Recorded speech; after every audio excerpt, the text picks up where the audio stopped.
Hey guys, welcome back to our new class. और आज की क्लास में हम सीखने वाले हैं एक्टिव पैसिव वॉइस के बारे में। देखो, बहुत सारे बच्चे हैं जिनको टेंसेस तो आते हैं, टेंसेस तो बना लेते हैं, लेकिन जब एक्टिव पैसिव वॉइस की बात आती है तो वो अटक जाते हैं ना। एक्टिव पैसिव वॉइस उनसे बनते ही नहीं है। तो आज हम बिल्कुल बेसिक ट्रिक के साथ इनको सीखने वाले हैं। अगर आपको भी इसमें दिक्कत होती है तो आज के बाद आपको कभी भी इसमें दिक्कत नहीं होने वाली है। ठीक है, चलिए तो करते हैं शुरू। सबसे पहले आपको मैं छोटी सी बचपन की याद दिला देता हूं, जब आप टेंस सीखते थे। अच्छा, जब आप टेंस सीखते थे तो उस टाइम पे आपने सीखा होगा कि भाई हमारा जो टेंस है वो तीन तरह का होता है। तीन तरह का कौन कौन सा होता है? एक आपका होता है प्रेजेंट वाला टेंस, ठीक है, एक आपका होता है पास्ट का टेंस, और एक आपका होता है फ्यूचर का टेंस। यही सीखा है, प्रेजेंट, पास्ट, फ्यूचर। उसके बाद इन सबके अलग से आपने चार टाइप्स पढ़े होंगे, इंडेफिनिट, कॉन्टिन्यूअस और परफेक्ट। एक और होता है परफेक्ट कॉन्टिन्यूअस, वो मैंने लिखा नहीं है।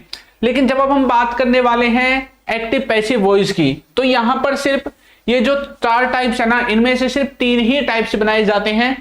एक आपका इंडेफिनिट, कॉन्टिन्यूअस और परफेक्ट। इसमें परफेक्ट कॉन्टिन्यूअस जो है आपका वो इस्तेमाल नहीं होता है, उसका ट्रांसलेशन हम पैसिव वॉइस में नहीं करते हैं। ठीक है, चलिए आगे बढ़ते हैं। यहां पर सबसे पहली जो चीज आप सीखते हैं स्कूल में या कहीं पे भी आपने सीखी होगी कि भाई आपके जो टेंसेस हैं उनसे यदि हम पैसिव वॉइस बनाते हैं तो भाई सबसे पहले ऑब्जेक्ट को लिख दो, फिर हेल्पिंग वर्ब को लिख दो। ऐसे ऐसे कुछ कुछ आपने सीखा होगा, है ना।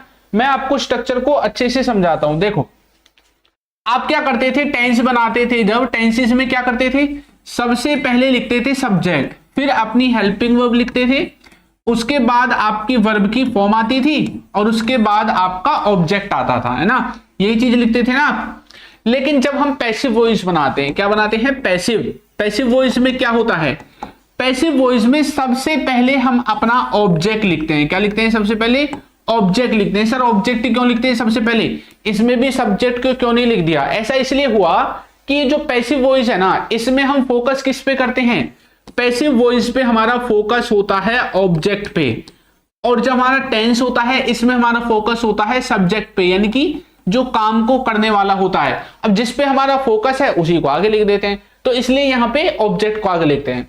उसके बाद हमारी हेल्पिंग वर्ब यहां पे सेम टू सेम आती है, ठीक है, helping verb same to same आती है। लेकिन इस हेल्पिंग वर्ब के बाद यहां पे आपको दो चीजें देखने को मिलती हैं कई बार। एक बार बिन देखने को मिलेगा, कई बार बीइंग देखने को मिलेगा, और कई बार आपको खाली मिलेगा, कुछ नहीं लगाना पड़ता। ये तीन चीजें हैं जो आपको इस्तेमाल करनी है यहां पे। अब कहां कहां पे क्या क्या लगाना है वो मैं आपको आगे सिखाऊंगा, ठीक है। उसके बाद आपको लगानी पड़ती है वर्ब की तीसरी फॉर्म। ये जो फॉर्म है यहां पे फिक्स है, इसको आप चेंज नहीं करोगे। ये जो फॉर्म यहां पे लगी हुई है ये फिक्स फॉर्म है आपकी, ठीक है, थर्ड फॉर्म ही लगेगी लास्ट में। क्या हम सब्जेक्ट को भी लिखना चाहते हैं? देखो, पैसिव वॉइस में ज्यादातर आपको जो सेंटेंसेस मिलेंगे ना, उनमें हम सब्जेक्ट को नहीं लिखते हैं। लेकिन फिर भी अगर आपको सब्जेक्ट को लिखना है, दे रखा है, तो आप बाय लगा के लिखते हैं। क्या लगाते लिखते हैं? बाय लगा के सब्जेक्ट को लिखते हैं। अब हिंदी में कैसे पहचानते हैं कि ये पैसिव वॉइस है या टेंस है? देखो, मैं आपके सामने दो सेंटेंसेस लिख रखे हैं। पहला लिखा हुआ है कि राहुल दूध बेच रहा है। दूसरा सेंटेंस है दूध बेचा जा रहा है। एक और लिख देता हूं मैं, राहुल के द्वारा, इसमें लिख देता हूं, ठीक है, राहुल के द्वारा। अब यहां पे सेंटेंस को मैं दो तीन तरह से लिख सकता हूं। देखो कैसे। सबसे पहले मैंने लिखा राहुल दूध बेच रहा है, राहुल दूध बेच रहा है, एक सेंटेंस ये लिखा। दूसरा सेंटेंस मैंने लिखा दूध बेचा जा रहा है, दूध को बेचा जा रहा है, ठीक है।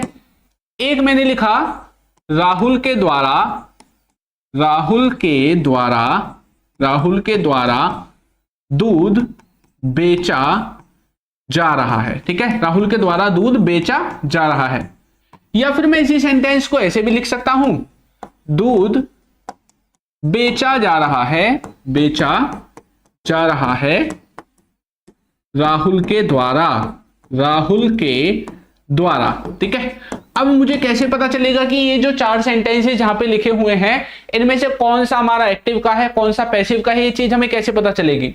तो हमें ये चीज पता करने के लिए हमें एक चीज, हमें ये जो स्ट्रक्चर में लिखी हुई है ये हमें समझनी पड़ेगी। वो क्या है? यहां पे एक शब्द लिखा हुआ है बाय लगा के सब्जेक्ट। ये बाय जो होता है ना, इसका मतलब होता है द्वारा। सब्जेक्ट मतलब जो काम को करता है, चाहे उसमें किसी का नाम हो या यह वह कुछ भी हो, ठीक है। तो ये जो द्वारा है ना, जहां जहां पे आपको सेंटेंस में द्वारा दिखेगा किसी नाम के साथ, वो सभी के सभी सेंटेंसेस पैसिव वॉइस में होंगे। किस में होंगे? पैसिव वॉइस में। देखो, दूध बेचा जा रहा है राहुल के द्वारा, तो ये किसका सेंटेंस है? पैसिव वॉइस का। हिंदी में पहचानने के तरीके बता रहा हूं। राहुल के द्वारा, इसमें आगे आ गया। देखो फर्क कुछ नहीं है, दोनों में सेम ही बात बोल रही है, दूध बेचने की, लेकिन किसी में आगे लिख दिया, किसी में पीछे लिख दिया। इसमें भी राहुल के द्वारा आ रहा है। दूध बेचा जा रहा है, इसमें कहीं भी द्वारा नहीं दिखाई दे रहा, लेकिन ये भी तो नहीं दिखाई दे रहा कि बेच कौन रहा है। पैसिव वॉइस की एक डेफिनेशन क्या है कि इसमें कई बार हम सब्जेक्ट को छुपा देते हैं, हाइड कर देते हैं, सब्जेक्ट के बारे में बताना नहीं चाहते। जैसे हम कोई सेंटेंस ऐसा या काम ऐसा बताना चाहते हैं जिसमें हम सब्जेक्ट के बारे में नहीं बताना चाहते, तो वहां पे हम क्या करते हैं, हमारा जो सब्जेक्ट है उसको हटा करके सेंटेंस को पैसिव वॉइस में बना देते हैं, ठीक है। तो दूध बेचा जा रहा है, कौन बेच रहा है भाई? काम को करने वाला तो होना चाहिए, लेकिन वो है ही नहीं। जब वो है ही नहीं तो ये सेंटेंस भी पैसिव वॉइस में है। पैसिव। ऊपर देखो, राहुल दूध बेच रहा है, इसमें ना तो कहीं द्वारा लिखा हुआ है, ना ही हमारा सब्जेक्ट गायब है, सब कुछ है इसमें। जब हमारा सब कुछ है तो सेंटेंस किस में हो जाएगा? एक्टिव। एक्टिव का मतलब क्या होता है पता है तुम्हें? एक्टिव का मतलब है कि सेंटेंस को हम नॉर्मल टेंस की तरह बना रहे हैं, ये होता है एक्टिव का मतलब, ठीक है। तो इस तरह से आप किसको समझोगे? सेंटेंसेस को समझोगे कि कौन सा एक्टिव में है, कौन सा पैसिव वॉइस में है, ठीक है। चलो मैं आपके सामने कुछ और पैसिव वॉइस के सेंटेंसेस दिखाता हूं। लिखा हुआ है यहां कपड़े बेचे जाते हैं, लेकिन ये नहीं बताया गया कि कपड़ों को बेचता कौन है, इसलिए सेंटेंस पैसिव वॉइस। उसे देखो लिखा हुआ है हमारे द्वारा, राहुल के द्वारा, उनके द्वारा, द्वारा सेंटेंस पैसिव में, यहीं से पता चल गया। पढ़ लो एक बार, उसे हमारे द्वारा भेजा जा रहा है, पैसिव में है, अलग पता चल रहा है। राम के द्वारा, फिर से आ गया के द्वारा, ये सेंटेंस भी किस में हो जाएगा? पैसिव वॉइस में हो जाएगा। खाना खाया जा चुका है, ठीक है। हमें नहीं, उसे पढ़ाया जाएगा, उसे तो पढ़ाया जाएगा, पढ़ाएगा कौन? सेंटेंस में से सब्जेक्ट ही गायब है, इसलिए ये सेंटेंस सभी के सभी किसमें बनाएंगे? पैसिव वॉइस में बनेंगे। किसमें बनेंगे? पैसिव वॉइस में बनेंगे, ठीक है।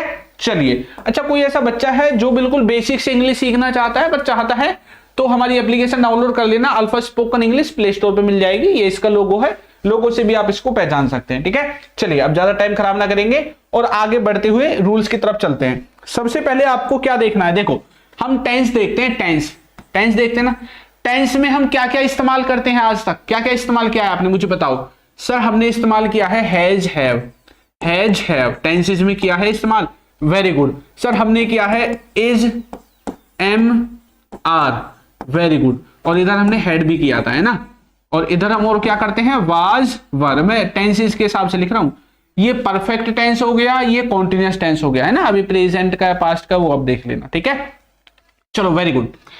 जब भी हमें टेंस से सेंटेंस को पैसिव वॉइस में बनाना है, बहुत आसान है, आप बस सुन लो जो मैं कहना चाहता हूं। जब आपको हैज, हैव, हैड सेंटेंस में देखो और आपसे कोई बोले कि इसको पैसिव वॉइस में बना दे भाई, तो आपको क्या करना है? सिंपली इनके बाद क्या लगा देना है? ये जितने भी लिखे हुए हैं ना, हैज, हैव, हैड, इनके बाद क्या लगाना है? इनके बाद लगाना है बिन, BEEN, बिन, और उसके तुरंत बाद वर्ब की तीसरी फॉर्म लगानी है, सेंटेंस पैसिव वॉइस में बन जाएगा। जब आपको ये चीज दी जाए और बोले कि भाई पैसिव वॉइस में बना, तो इनके बाद आपको क्या लगाना है? इनके बाद भी आपको लगाना है बीइंग, BEING, बीइंग, और उसके बाद लगा देनी है वर्ब की तीसरी फॉर्म। तो वो सेंटेंस किसमें बन जाएगा? पैसिव वॉइस में। कुछ और चेंज करने की जरूरत नहीं है, बस इतना करना है जितना मैंने बोला है। देखो, इजमार और वाजवर के साथ हमेशा वर्ब की पहली फॉर्म में आईएनजी लगती है। आप आईएनजी याद रखते हैं ना, तो जब पैसिव वॉइस बनाओ तो इसमें देखो आईएनजी वाला ही आपको याद रखना है। यहां पे थर्ड फॉर्म लगाते हैं, तो बिन जो है ना थर्ड फॉर्म है। किसकी थर्ड फॉर्म है? ये जो है ना, ये बी वर्ब की पहली फॉर्म होती है, और उसकी आईएनजी वाली फॉर्म होती है बीइंग, और उसकी थर्ड फॉर्म होती है बिन। ऐसे होता है ये, ठीक है। तो यहां से निकल के हमने इसको इस्तेमाल किया है। अब इसको भूलोगे तो नहीं ना कभी, भूलना मत, ठीक है। चलो आगे एग्जाम्पल भी देखेंगे, सेंटेंसेस बनाएंगे तो और समझ में आ जाएगा। यहां तक क्लियर हुआ? तो ये किसका है? ये है कॉन्टिन्यूअस, प्रेजेंट का और पास्ट का कॉन्टिन्यूअस का पैसिव ऐसे बनेगा। ये किसका है? ये है परफेक्ट का, प्रेजेंट का और पास्ट का परफेक्ट। इसमें फ्यूचर का नहीं जोड़ सकते, जोड़ सकते हैं। तो फ्यूचर में क्या इस्तेमाल करते थे? Will have. फ्यूचर क्या इस्तेमाल करते थे? Will have. तो विल हैव लगा के आप इसमें बिन लगा देना, सेंटेंस बनेंगे। मैं आपको एग्जांपल दिखाता हूं, देखो कैसे कैसे सेंटेंसेस देखने को मिलते हैं। देखो ये रहा, पैसिव वॉइस है, इजम आर और वाज वर के बाद बीइंग लगाना है। सेंटेंस देखो क्या लिखा हुआ है, यह किताब खरीदी जा रही है। भाई खरीदी जा रही है, खरीद कौन रहा है नहीं बताया गया, इसीलिए ये सेंटेंस पैसिव में है। तो सबसे पहले ऑब्जेक्ट, कौन सी किताब, दिस बुक, तो बोल देंगे दिस बुक। सेंटेंस प्रेजेंट का, तो दिस बुक एक ही किताब है तो इजम आर में से इज लगा देंगे, this book is, helping verb तक आ गया। उसके बाद लगानी है being, this book is being. उसके बाद काम क्या हो रहा है, खरीदने का, वर्ब की तीसरी फॉर्म खरीदना, खरीदने को बोलते हैं बाय, और उसकी थर्ड फॉर्म लगा देंगे bought. This book is being bought, यह किताब खरीदी जा रही है। इस तरह से सेंटेंस बनेगा। बच्चों को वहां पढ़ाया जा रहा था, बच्चों को वहां पढ़ाया जा रहा था, किसका सेंटेंस हो गया ये, पास्ट का हो गया। तो भाई बच्चों को ना वहां पढ़ाया जा रहा था, ठीक है। तो कैसे बोलेंगे, सबसे पहले किसको पढ़ाया जा रहा है, बच्चों को। पढ़ा कौन रहा है, टीचर, लेकिन उसके बारे में बताया नहीं गया, इसलिए पैसिव वॉइस है। तो हम यहाँ पे चिल्ड्रन बोलने हैं, किड्स बोलने हैं, वो आपके ऊपर है, तो हम बोल देते हैं चिल्ड्रन, ठीक है। अब पास्ट का है तो वाज वर लगेगा, तो हम इसके साथ लगाएंगे वर, क्योंकि प्लूरल होता है, चिल्ड्रन वर। उसके बाद हमें क्या लगानी है, बीइंग लगानी है, BEING, being, children were being. पढ़ाने को टीच बोलते हैं, टीच की थर्ड फॉर्म लगानी है taught, children were being taught, बच्चों को पढ़ाया जा रहा है, कहां पे, वहां। वहां के लिए लिख देंगे लास्ट में देयर, ये बन गया हमारा सेंटेंस, ठीक है। तो children were being taught there, बच्चों को वहां पढ़ाया जा रहा है, या सॉरी पढ़ाया जा रहा था, इस तरह से बनाओगे। ऐसे ही आगे के जितने भी सेंटेंसेज है ये सब आपको बनाने हैं, ठीक है। ये मैंने आपके लिए छोड़ दिए हैं, आपकी प्रैक्टिस के लिए, खूब प्रैक्टिस करो दबा दबा के और बनाओ सेंटेंसेस को। अब मैं आपको हैज हैव वाले जो हैं, हेड वाले जो हैं उनको दिखाता हूं, ठीक है। देखो ये जो है इनकी, अच्छा इनको हिंदी में कैसे पहचान रहे हैं आप, ये समझ में आ रहा है ना, के द्वारा से या उससे। लेकिन इनकी जो नॉर्मल पहचान होती है ना टेंसेस में, जैसे इजम आर कहां पे लगता है, हैज हैव कहां पे लगता है, वही नॉर्मल चीजें यहाँ पे पैसिव वॉइस में भी ये दिखाते हैं, ठीक है। चलो तो फॉर्मूला उनका वही रहेगा सेम, ठीक है। बस इसको क्या करना है, ऑब्जेक्ट को हमें लेके आ जाना है आगे और सब्जेक्ट को पहुंचा देना है पीछे जो अब तक था, ठीक। चलो, यह किताब खरीदी गई है, यह ना किताब खरीदी गई है, तो सेंटेंस किसका हो जाएगा, पैसिव वॉइस हो जाएगा, किसने खरीदी नहीं बताया गया है ना, वही पिछले वाला ही है। तो यहां पे सेंटेंस में इनकी पहचान कैसे आप करोगे कि ये हैज हैव वाला है या इजम आर वाला। देखो जो हमारा इजम आर वाला था उसमें वही था, कोई काम किया जा रहा है, रहे हैं, तो इजम आर ही लगता था ना, उसमें रहा था, रहे थे, तो वाजवर लगता था, है ना। तो देखो वही चीज यहाँ पे देखने को मिल रही है। और ये जो हैज हैव वाला है इसमें भी वही चीज है, लिया, दिया, किया, है ना ये वाला। अब प्रेजेंट का है तो लिया है, दिया है, किया है, हुआ है। पास्ट का है लिया था, दिया था, किया था, हुआ था, इस तरह से आपको, ठीक है। फ्यूचर में लिया होगा, दिया होगा, किया होगा, वही वाली बात है। तो यह किताब खरीदी गई है, तो वही नॉर्मल सेंटेंस बनेगा, दिस बुक, ठीक है। दिस बुक ऑब्जेक्ट हो गया हमारा, इसके साथ हैज लगाएंगे, हैज में से, ठीक है। दिस बुक हैज, उसके बाद हमें क्या लगाना है, बिन, क्योंकि हमारा सेंटेंस कहता है कि बिन के बाद क्या लगाओ, बिन लगाओ। दिस बुक हैज बिन, खरीदने को वही बाय की थर्ड फॉर्म बॉट, तो लिख देंगे bought. This book has been bought, यह किताब खरीदी गई है। चलो आगे बनाते हैं एक सेंटेंस, और कौन सा बनाऊं बताओ, इसको बना लेते हैं, इंटरोगेटिव वाला है ना। क्या हमें यह काम दिया गया था, पास्ट का सेंटेंस हो गया। तो कैसे बोलेंगे, सबसे पहले हम लिखेंगे अपनी हेल्पिंग वर्ब, क्योंकि सेंटेंस में जब पैसिव वॉइस में भी आप अगर इंटरोगेटिव बना रहे हैं तो सबसे पहले हेल्पिंग वर्ब लिखते हैं। तो हम लिखेंगे हैड, उसके बाद ऑब्जेक्ट, क्या है ऑब्जेक्ट, यह काम, हैड दिस वर्क, उसके बाद आएगा बिन, हैड दिस वर्क बिन। अब काम हमें दिया गया था, देने के लिए, लेने के लिए जो है गिवन लिख देंगे, गिवन टू मी, ऐसा आप बोल सकते हैं, ठीक है। Had this work given to me, अगर हमें है तो अस लिख दोगे, ठीक है। मी मतलब मुझे और अस मतलब हमें, ठीक। तो गिवन टू अस लिख देंगे। अब ये बना कैसे है देखो, सबसे पहले आप क्या लिख रहे थे अब तक, ऑब्जेक्ट, फिर अब क्या लिख रहे थे, अपनी जो भी हमारी हेल्पिंग वर्ब है वो, फिर हम क्या लिख रहे थे, बिन लगा रहे थे, बिन, लास्ट में वर्ब की थर्ड फॉर्म ये वाला है ना। जब हम इंटरोगेटिव सेंटेंस बनाते हैं तो क्या करते हैं, इंटरोगेटिव सेंटेंसेस में हेल्पिंग वर्ब को सबसे आगे लिखते हैं। तो हेल्पिंग वर्ब हमारी क्या थी, हैज है, तो इसको आगे लिख दिया, फिर अपने अपना ऑब्जेक्ट लिखा दिस बुक, फिर वो बिन आ गया, ऐसे इस तरह से सेंटेंस आपका बना है, ठीक है। कुछ बच्चों को मुझे पता है इसमें दिक्कत हो गई होगी, तो स्ट्रक्चर यही है, बस उसमें हेल्पिंग वर्ब में हम इंटरोगेटिव में क्या करते हैं, हेल्पिंग वर्ब को थोड़ा सब्जेक्ट से आगे लिख देते हैं, ठीक है। तो हैज है वाले जो सेंटेंसेस हैं वो भी आपके ऐसे ही बनेंगे, सब आपकी प्रैक्टिस के लिए हैं, आसानी से प्रैक्टिस करना, ठीक है। चलो अब मैं आपको कुछ अलग चीज इसमें सिखाने की कोशिश करता हूं। वो अलग चीज क्या है, देखो हम क्या करते हैं जब हम टेंसेस देखते हैं, टेंस, ठीक है, तो टेंस में हम प्रेजेंट को पढ़ते हैं, है ना। प्रेजेंट में क्या क्या होता है, इंडेफिनेट, कॉन्टिन्यूअस, परफेक्ट, ठीक है। पास्ट में हम पढ़ते हैं तो क्या क्या देखते हैं, पास्ट का इंडेफिनेट, पास्ट का कॉन्टिन्यूअस, पास्ट का परफेक्ट।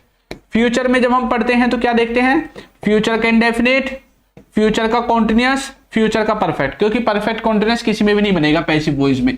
जब हम पैसिव वॉइस बनाते हैं, इनका क्या बनाते हैं, पैसिव वॉइस, ठीक है, तब क्या होता है, ये जो चीजें हैं इनमें जो हेल्पिंग वर्ब इस्तेमाल होती है ना, अब पैसिव वॉइस में क्या होगा, जब हम प्रेजेंट में पैसिव वॉइस बनाएंगे, ठीक है, इंडेफिनेट, तो वहां पे कॉन्टिन्यूअस की हेल्पिंग वर्ब यूज होंगी, किसकी, कॉन्टिन्यूअस की हेल्पिंग वर्ब, ठीक है, कॉन्टिन्यूअस की हेल्पिंग वर्ब आप यूज करते हैं, ये बात आपको याद रखनी है।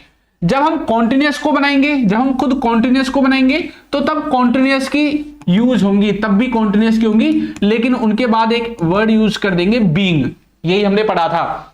नॉर्मल कॉन्टिन्यूअस को पैसिव वॉइस में बनाने के लिए हमने कॉन्टिन्यूअस की जो हेल्पिंग वर्ब थी सेम टू सेम वही रखी, इज एम आर, और उसके बाद बीइंग लगाया। परफेक्ट को बनाते हैं तो परफेक्ट में क्या होता है, परफेक्ट की जो हेल्पिंग वर्ब है वो सेम रहती है, उसके बाद हम लगाते हैं बिन, क्या लगाते हैं, बिन। ये चीज हमने सीखी है, अभी तक मैंने पहली जो है इंडेफिनिट उसके एग्जांपल आपको नहीं दिए, है ना।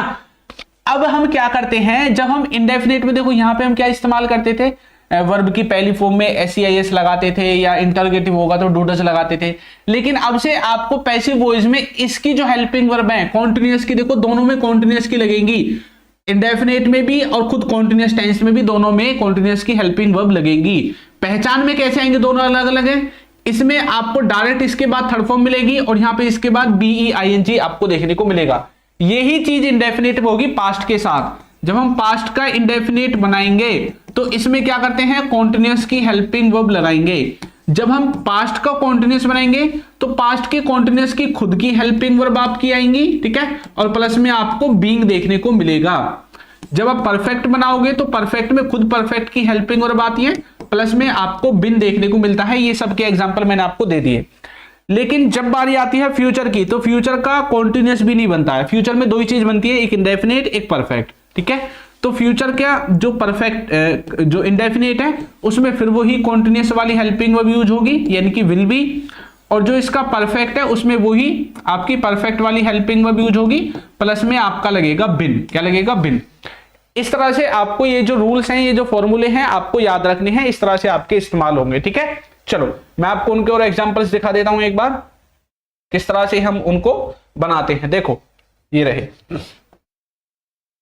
यह किताब खरीदी जाती है, प्रेजेंट इंडेफिनिट, खरीदता कौन है नहीं पता, तो जब ये किताब खरीदी जाती है तो इसको हम बनाने के लिए कैसे बोलेंगे, दिस बुक, दिस बुक, उसके बाद हम क्या बोल रहे हैं, दिस बुक।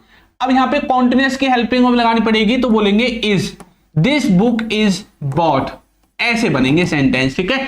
अगर हम इसको कॉन्टिन्यूअस में बना रहे होते, देखो यही सेम सेंटेंस आपको कॉन्टिन्यूअस में कैसे देखने को मिला था, देखो यह किताब खरीदी जा रही है, this book is being bot.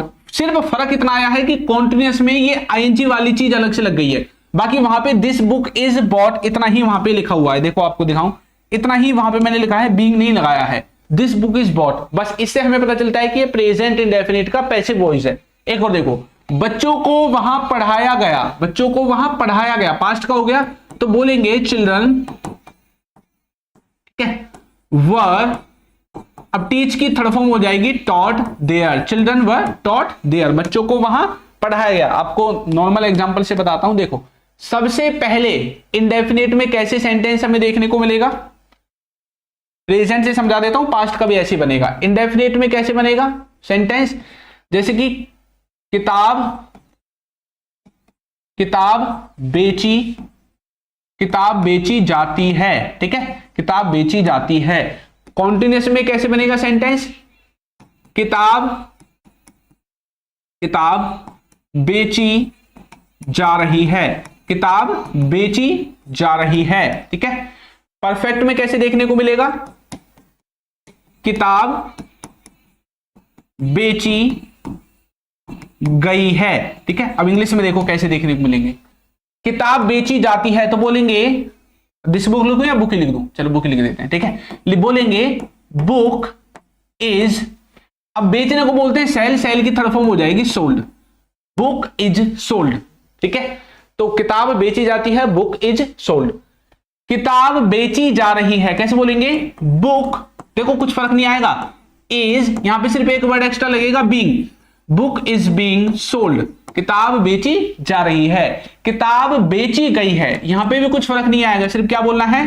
Book has, और यहां पे लगेगा बिन, बुक हैज बीन सोल्ड, किताब बेची गई है। तो इस तरह से ही आपके पास्ट के बनेंगे, सिर्फ यहां पे ये किताब बेची गई, किताब बेची जा रही थी, किताब बेची गई थी, है ना।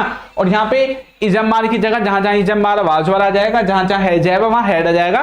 ऐसे ही आपका जो पास्ट का सेंटेंस वो बनेगा।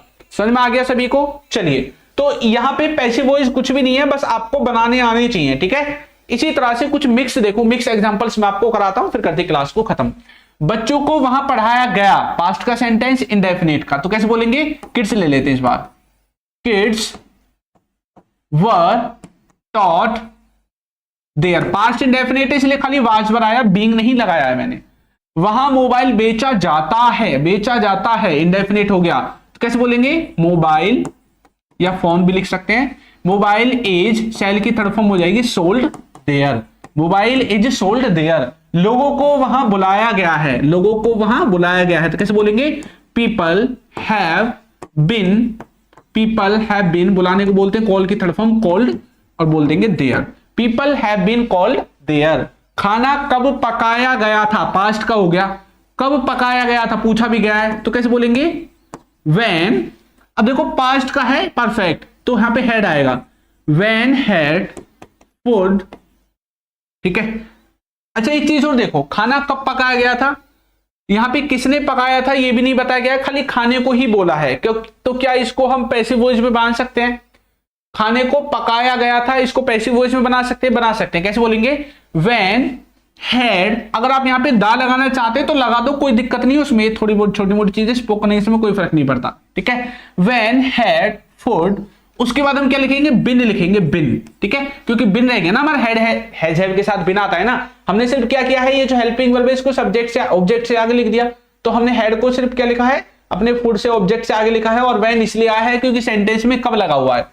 पहले सबसे पहले डब्ल्यूएच फैमिली वर्ड, फिर हेल्पिंग वर्ब, फिर अपना ऑब्जेक्ट, फिर अपना बिन, और लास्ट में वर्ब की तीसरी फॉर्म। तो काम क्या है पकाने का? क्या बोलते हैं इंग्लिश में बताओ? कुक, है ना। और उसकी थर्ड फॉर्म हम लिख देंगे cooked, when had food been cooked, इस तरह से। ठीक है, चलो आगे के दो मैं आपके लिए छोड़ता हूं, इसको आप मुझे कमेंट करके बताओगे। तो आपको हमारी वीडियोस कैसी लग रही हैं आप हमें जरूर कमेंट करके बताएं, और अगर आपका कोई भी डाउट आता है तो वो भी आप हमें कमेंट में पूछ सकते हैं। अब हम मिलेंगे नई क्लास में नए टॉपिक के साथ, और भाई चैनल को सब्सक्राइब जरूर कर दो जिन बच्चों ने नहीं किया है। ठीक है, तब तक के लिए थैंक यू।